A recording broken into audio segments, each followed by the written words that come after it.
Good morning, ladies and gentlemen.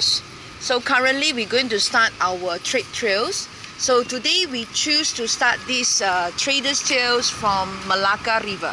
So currently you can see this is not a canal, but this is a river. So if you keep going straight up, that's where the river mouth. So in the earlier days, this is where all the trader ship, they will park outside and they will using a smaller boat and coming in. Okay, so what you can see right now, I'm going to pass through this Chen Kun Ching, okay, or they call it the Chin Kun Ching bridge. And this bridge in fact was built in the early 1900s or 1908, and he is a Baba. And but originally the bridge wasn't look like this, okay, and that's the reason why the state government, in fact, they have built up a new bridge, okay, to replace the old one. And you also can see across the street, this is where one of the trees, which is very unique, and it's full with the fruits, the green color, tiny rounded fruit. That is the Malacca tree. So this is how we got the name from the Malacca. It's basically from the tree. So Chan Kun Ching, okay, this is the name. And right now I'm actually keep going down.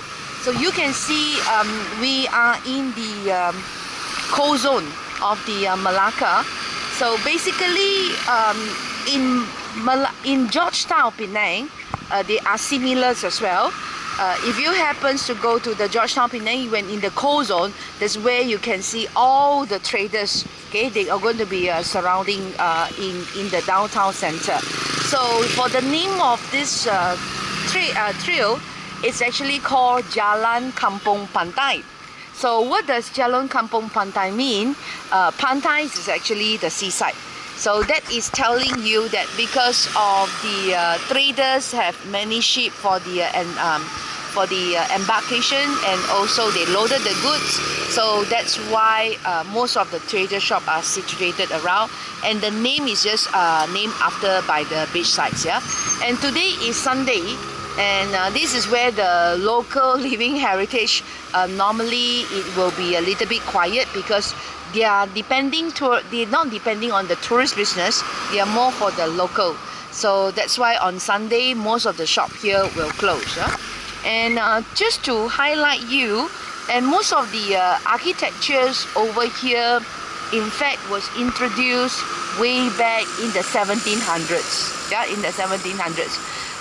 The reason is because during the Dutch period, you even have Dutch Indian companies. So during that time was not actually ruled by the government, because they are not by the Dutch government, but they are more concentrating, you know, on the trading. So one of the you can see the house right in front of us right now. This might look very simple. That's also tell you these houses was at least, of course, probably they have done some refurnish it, okay, but this whole row, in fact, they will exist ever since in the late 1700s, early 1800s. And I want to draw your attention. You can see that is a wooden frame door. Okay, why suddenly in between there are the two window frame and then you have a door? Is because of until today, when the lorries or the trucks, when they came, they want to load the goods. Downstairs is for the business, but upper part is actually for a storage purpose. So they just have to open up the window, then they can throw up all the goods and storage in upstairs. Yeah. So now after we have seen some trader shops, and this is one of a very important street, although the name have been changing to, it's called Lorong Hang Jebat. So Lorong Hang Jebat, in fact, used to be one of the very important 5 warriors during the Malaccan the Sultanate time. So that's where that will bring you back to understand the history, you know, in the early 14th century towards the late 14th century. That was used to be what was happening. So Hang Jebat is one of the very famous out of the 5 warriors. Yeah, and over here along this trail, because of after the status of as a World Heritage Sites now, I would say that most of the traders, they have been forced to shift it out and given out the original business.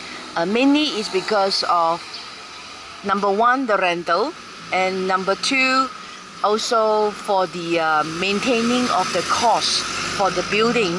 So you need some business for sustainable, and due to the tourists are getting more and more, that's where many of the shop houses, in fact, they have converted, you know, into a guest house. And in fact, from 2000 after 2008 onwards, it's getting more and more. Okay, and this is one of the shop also, they call it the pawn shop. So this is to give you some idea. In the earlier days, before we have any proper banking systems, some jewelry shops around here, although we don't see much now, they used to have not just selling the jewelry shop, but they also providing the services. For example, like helping, you know, the people, the local people here, especially those who came from China, so they're able to send back, you know, some money. And also for those who they need some cash flow, and because you can't, not like now, you can go and get the loan, you know, you can using your credit cards, you know, to purchase something. So in the time when there's shortage of cash, that's where they will come to the pawn shop. So usually when you have a pawn shop, it's basically you should have a jewelry shop, you know, nearby. But unfortunately now, due to the changes of the environment and also the demands, that's why you don't see many. Yeah? And this is so far one of the only leftover pawn shop, you know, along this Lorong Hanjabat. Yeah. And now I want to draw your attention here. You can see this is during the British, the colonial style. Okay, although they don't have like a much decoration, but you can see these few units of shop houses, definitely they are from the same owner. So what's so special? They look like a residence, but in fact, once upon a time, this whole street is also famous. You can name it as a finance street due to they have a licensed money lenders. So these are the licensed money lenders. Where do they come from? They came from the southern part of the India and towards the east coast. They have named themselves this profession as a Chettiar, Chettiar. Yeah, the Chettiar. So if you want to do a business with the Chettiar, so it's not just only walk in like this, but more importantly that you have to understand, you must have the introducer. So you can see inside right now, this is a very quite well preserved Chettiar. It's a company, and most of the workers who are working here, they actually are the shareholders. So it will depending on how big is the company, then they will determine how many shareholders and how much of the pay-up capital. So how do they work together? This is the platform. So where this platform, they can, when you want to go in together with your introducer, you need to take off your shoe, and that's where you were sitting down and you started to negotiate. Yeah. So if both of you have agreeable with the terms and the condition, and like interest rate, that's where they will take out the IOU agreement for you to sign. So once you sign the IOU agreement, that is where you started to pay. Yeah. And today the Chettiar community not just only existing in Malacca, in fact in any trading, okay, business area, you can easily find Chettiar. So they no longer very active. Okay, they no longer very active. Because due to now, if you want to need some loan or so, you don't come them anymore, you go to the bank. But property, they still maintaining, and they just collect some rental. So like one of the example here, instead of the Chettiar office, now they have actually converted into a Chettinadu restaurant. So you still can, it looks like an office, but in fact the back portion is the restaurant. So what is Chettinadu food? Actually Chettinadu food, it's about the how shall I it's banana leaf rice. Okay, it's banana leaf rice, and then they have their own secret recipe. And you can actually sitting on the floor there, and that's where they will serve you the banana leaf food.